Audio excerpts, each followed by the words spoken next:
मित्रों, free legal advice channel में आप सभी का स्वागत है। आज विधिक सेगमेंट में मेडिकल जूरिस्प्रूडेंस टेक्नोलॉजी मेडिकल के संबंध में आपको हम ब्रीफ दे चुके हैं। इसके संबंध में कुछ और कई भागों में एक भाग हो चुका है, इसके 2-3 भागों में विवरण और हम आपको बताएंगे। ये मेडिकल पे ही सारा क्रिमिनल लॉ जो है निर्भर है, इसलिए मित्रों इस पर विशेष आपको ध्यान देने की ज़रूरत है, इस पर गहराई से अध्ययन करने की ज़रूरत है। और ये विधिक व्यवसायी व्यक्तियों के लिए इम्पॉर्टेंट है कि मेडिकल की जानकारी कंप्लीट रखें। इस सारा निर्भर जो है पूरी क्रिमिनोलॉजी जो है निर्भर मेडिकल पर ही है, इसलिए मेडिकल की जानकारी होना प्रत्येक विधिक व्यवसायी को अनिवार्य है। मित्रों, इसमें आज विधिक सेगमेंट में हमें बताने जा रहे हैं चिकित्सीय साक्ष्य और साक्ष्य विधि। चिकित्सीय साक्ष्य और साक्ष्य विधि में कौन कौन से ऐसे सामान्य नियम हैं, कौन कौन से ऐसे विशेषज्ञों की राय है, और मौखिक साक्ष्य क्या है, दस्तावेजी साक्ष्य क्या है, ये अभियोजन के लिए कौन से साक्ष्य है, मृत्युकालीन घोषणा क्या है, ये मित्रों इसके संबंध में आप हम बताना चाहते हैं। चिकित्सा के दांडिक विधि में ये प्रावधान किया गया है मित्रों कि डॉक्टर के मरीज के प्रति क्या कंडक्ट होते हैं, और उसके बाद मरीज किस प्रकार से देखभाल करेगा और उसकी क्या व्यवस्थाएं होती हैं, ये और क्या किस प्रकार से मरीज को ध्यान देना चाहिए डॉक्टर को, और अपने कार्य और आचरण को कैसे संपादित करना चाहिए, इसके संबंध में वो बंद किए गए हैं।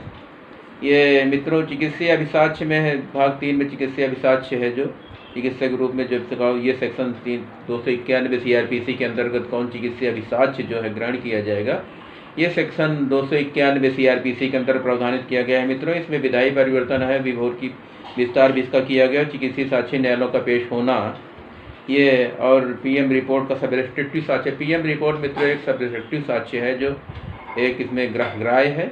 ये क्रिमिनल के लिए बहुत इंपॉर्टेंट है, इसकी जानकारी प्रत्येक पर्सन को होनी चाहिए। क्रिमिनल मेडिकल अगर PM हुआ, अगर मृत्युकालीन मर चुका है व्यक्ति, उसकी पोस्टमार्टम रिपोर्ट क्या कहती है, क्या कौन से तथ्य हैं, डॉक्टर क्या साबित करेगा, इसके पूर्व अध्ययन होनी चाहिए और पूर्व प्रिपरेशन होनी चाहिए, तभी डॉक्टर से आप सही दिशा में आप चिरह कर पाएंगे। ये बहुत इंपॉर्टेंट है मित्रों। इसमें चिकित्सीय साक्ष्य का पहला अभिसाक्ष्य किसी पक्षकार के द्वारा आवेदन किया जाता है, जो पहला साक्ष्य प्रस्तुत किया जाता है तो ये चिकित्सीय साक्ष्य के रूप में उसको माना जाएगा। जैसे सरकारी वैज्ञानिक विशेषज्ञों की रिपोर्ट है, जो भी परीक्षण की रिपोर्ट भेजी जाएगी, वहाँ जांच परीक्षण की परीक्षण प्रांत आती हैं, तो वो भी रिपोर्टें इंपॉर्टेंट होती हैं। विस्फोटक सामग्री के संबंध में होती है, अंगुली छाप अगर कोई निशान अगर पाए जाते हैं उनका भी वर्णन उसमें किया जाता है। और प्रयोग केंद्रीय प्रयोगशाला हो जाते हैं और राज्य की प्रयोगशालाओं के द्वारा जो भी रिपोर्टें तैयार की जाती हैं वो विधि मान्य हैं, उनको साक्ष्य में ग्राह्य है। वैसी रिपोर्टें जो है ये 293 CRPC के अंदर क्लास 4 के अंतर्गत ये जो है पब्लिक डॉक्यूमेंट है, इनको पढ़ा जाएगा साक्ष्य में। और साक्ष्य संकलित करने के लिए बहुत इंपॉर्टेंट चीज़ें हैं। कौन कौन से, अगर कभी कभी हो जाता है बिसरा रिजर्व हो जाता है मृत्युकालिक, वो ऐसी स्थिति में रिपोर्टें वहाँ की पॉजिटिव दोनों प्रकार से आ सकती हैं। तो ये भी जिम्मेदारी बनती है कौन सी रिपोर्टें, इसकी रिपोर्ट के अंतर्गत क्या अभिलेख साक्ष्य किया गया है और कौन सी रिपोर्ट के अंदर क्या अंतर्वस्तु है, ये बहुत इंपॉर्टेंट चीज़ है। उसका रक्त से क्या मिलान किया गया है और क्या क्या चीज़ें इसमें वर्णित होनी चाहिए, ये बहुत इंपॉर्टेंट चीज़ है मित्रों। इसके संबंध में आपको ध्यान देने की जरूरत है। इस अंतर्गत मित्रों दंड संहिता की धारा 294 चिकित्सा रिपोर्ट को स्वीकार कर लिया जाता है 294 के अंतर्गत। और इसके बयान चुड़ैल के बयान वगैरह ये सब इसमें प्रावधानित किए गए हैं मित्रों। इस तरीके से जैसे खून आलूद मिट्टी हुई है, जो मृत्युकालिक घटना स्थल से ब्लड बरामद होता है, उसको एक डिब्बी में अलग अलग रख करके ये सब इन्वेस्टिगेशन अफसर काम होता है। और वो मिट्टी ले करके, सादी मिट्टी, खून आलूद मिट्टी, दोनों मिट्टी ले करके प्रयोगशाला भेजते हैं, उसकी परीक्षण रिपोर्ट आती है, उससे मिलान किया जाता है न्यायालय में, उसका सत्यापन किया जाता है, उसमें भौतिक पदार्थ पड़ता है। इस तरीके से ये साक्ष्य पेश करने के लिए बेस इम्पॉर्टेंट है। मेडिकल जो है बहुत इम्पॉर्टेंट है, इसके लिए प्रत्येक जानकारी प्रत्येक विधिक व्यवसायी को अनिवार्य है। अध्याय 5 में मित्रों विशेषज्ञों की रिपोर्ट का वर्णन किया गया है। इसमें हस्तलेख विशेषज्ञ होते हैं, अंगुली चिन्ह वाले विशेषज्ञ होते हैं, और विशिष्ट अनुभव प्राप्त वाले प्रयोगशाला विशेषज्ञ नहीं। अगर विशिष्ट ऐसा कुछ नहीं माना जा सकता कि नहीं कोई विशेष अगर स्पेशल है तो ये माना ही जाए कि नहीं प्रयोगशाला डायरेक्टर जो है बिल्कुल विशेषज्ञ होगा, ऐसा संभव नहीं है। तो ये उसकी और तथ्य और विषय वस्तु पर निर्भर करता है, कौन किस प्रकार से रिपोर्ट तैयार करता है, इंपॉर्टेंट मित्रों उस पर निर्भर करता है।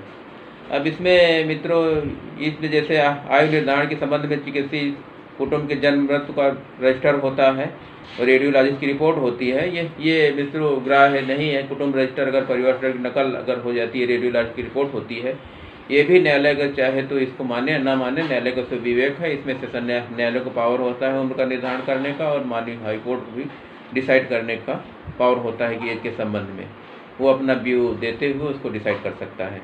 ये अनिवार्य नहीं है कि न्यायालय इसको कुटुंब रजिस्टर का और रेडियोलॉजी की रिपोर्ट को ही स्वीकार करे, माने ही। वो न्यायालय का अलग विवेक विषय का। इसमें मित्रों ये कीर्ति अनीता वर्सेज अल्ताफ ग्राह्य एक रूलिंग इसके संबंध में दिया गया है। अध्याय 6 में मृत्युकालीन घोषणा दी गई है मित्रों। इसमें मृत्युकालीन कौन सी ऐसी घोषणा जो है इसको विधिमान मान्य होगी, ये आपके लिए बहुत ज़रूरी है। मृत्यु के समय उसका मोटिव क्या था वो इम्पॉर्टेंट है। मृत्यु कथन के समय विधि और कौन कौन से ये मृत्यु इसमें कथन साक्ष्य हैं, जैसे 1872 धारा 32 के अंतर्गत 32 साक्ष्य अधिनियम के अंतर्गत ये साक्ष्य विधि 1872 के 32 सेक्शन के अंतर्गत ये साक्ष्य ग्राह्य है। और इसमें मित्रों ये पाकराणा स्वामी के इम्परर ऑफ एयर 1939 का है ये पीसी का है ये साक्ष्य इसमें ग्राह्य को मानी गई थी। मृत्युकालीन कथन के रूप में कौन से कथन स्वीकार किए जाएंगे? अगर किसी भी कथन मृत्युकालीन कथन अगर एक कथन अगर 2 बार कथन कोई किया जाता है तो वो मान्य नहीं है। तो कौन से कथन मृत्युकालीन माने जाएंगे, इसके संबंध में आपको मित्रों जानकारी होनी चाहिए। मृत्युकालीन कथन के संबंध में ये देखा जाता है कि वो स्वस्थ चित्त हो और मृत्युकालिक बयान देने में सक्षम हो, डॉक्टर उसका मेडिकल कर चुके हों, और अपने जो भी बयान देगा किसी भी स्वयं भी दे सकता है, किसी हस्तलेख के द्वारा या डॉक्टर के द्वारा या गजेटेड ऑफिसर तहसीलदार के द्वारा या नायब तहसीलदार के द्वारा, या स्वयं डॉक्टर भी उस कथन का अक्षर से रिकॉर्ड कर सकता है। लेकिन स्वस्थ चित्त और स्वविवेक तो उसका और दिमाग मानसिक रूप से उसका पूर्ण रूप से स्वस्थ हो, जो बयान रिकॉर्ड किया जाएगा वो अक्षर से न्यायालय में पालन योग्य हो माना जाता है। और न्यायालय वो पेश होता है, वो सीलबंद बयान होता है जो न्यायालय में प्रस्तुत होता है। और प्रस्तुत होने के समय उक्त अधिकारी जो आकर के वो बयान को साबित करता है। मृतक के समय मृतक ने मृत्यु के पूर्व मृत्युकालिक डीडी जो है ये बयान निर्धारित किया था, यही बयान अच्छा से दिया था, ये हमने अंकित किया है। तो ऐसी स्थिति में साक्ष्य ग्राह्य है, उसके आधार पर सजा अभियुक्त को हो सकती है। इसमें ऐसा कोई संभव नहीं है। अगर मृत्युकालिक डीडी भी अगर पर्याप्त है तो उसी के आधार पर सजा हो जाती है। नेक्स्ट अगर और कोई साक्ष्य नहीं दिया जाता तो वही भी आधार साक्ष्य पर्याप्त है। FIR साबित हो जाती है और डीडी साबित हो जाती है, मेडिकल हो जाता है, कॉर्पोरेटिव विटनेस है, तो साक्ष्य का आधार पर्याप्त है। इसके आधार पर अभियुक्त को सजा हो सकती है। चिकित्सीय परीक्षण आवश्यक है मित्रों। इसमें चिकित्सीय परीक्षण में यह आवश्यक नहीं प्रश्नोत्तर के रूप में उसके प्रश्न उत्तर पूछे जाएँ, ऐसा कोई संभव नहीं है कि प्रश्नोत्तर के रूप में अगर कोई क्वेश्चन उससे पूछे जाए कि नहीं ठीक इसमें ये प्रश्न का जवाब ये हुआ, इसका ये हुआ, ऐसा कुछ नहीं है। मृत्युकालीन कथन के एक क्रम से भी लिखा जाता है और प्रश्नोत्तर के रूप में उससे पूछे जा सकते हैं। तो ऐसी कोई इसमें बाउंडेशन नहीं है। तो इस प्रकार से मित्रों मृत्युकालीन कथन का ग्राह्य है। मृत्यु के जहाँ डिफरेंस है उसमें एक से अधिक अगर 2 बार कोई कथन किया जाता तो वो ग्राह्य नहीं है। तो यह मृत्यु उसमें डिफरेंस आता है, भिन्नता है, तो वो ग्राह्य नहीं है। मृत्यु कथन जो होता है एक सारवान होना चाहिए, लिखित।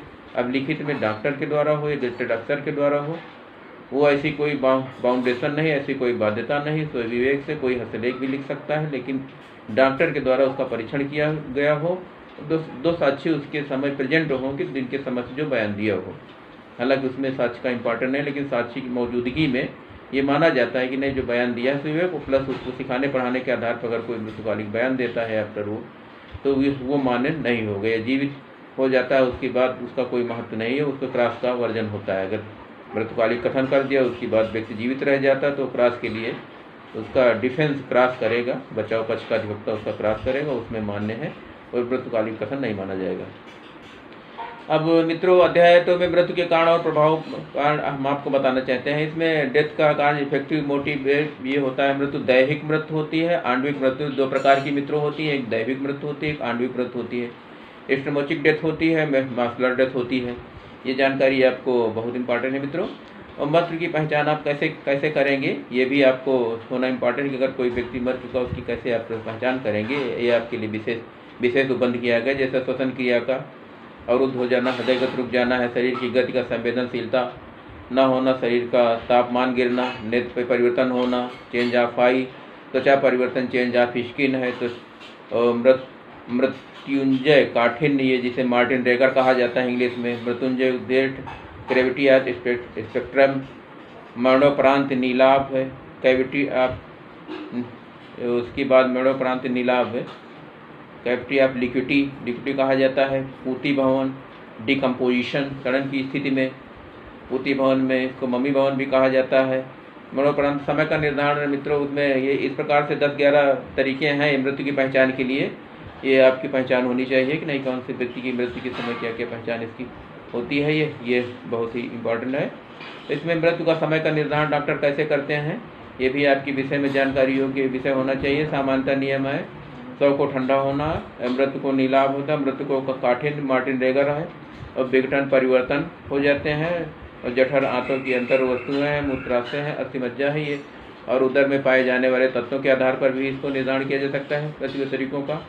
जैसे मृत्यु के उदर में जो भी परिवर्तन पाए जाते हैं उसका भी उसमें परिवर्तन पाए जाते हैं, ये भी इम्पॉर्टेंट है। मृत्यु के तरीकों कारण जैसे मित्रों, नंबर 1 पहला कारण है संन्यास, कोमा, ड्यू टू कोमा कहा जाता है, मूर्छा शाक कहते हैं इसको, श्वासारोध एक्सपेसिया कहते हैं। तो उसके बाद ड्राइंग भी होता है, डूबने से मृत्यु होती है। इस तरीके से मृत्यु का एंटीमार्टम इंजरीज होती हैं प्लस एक्सपेसिया होती है।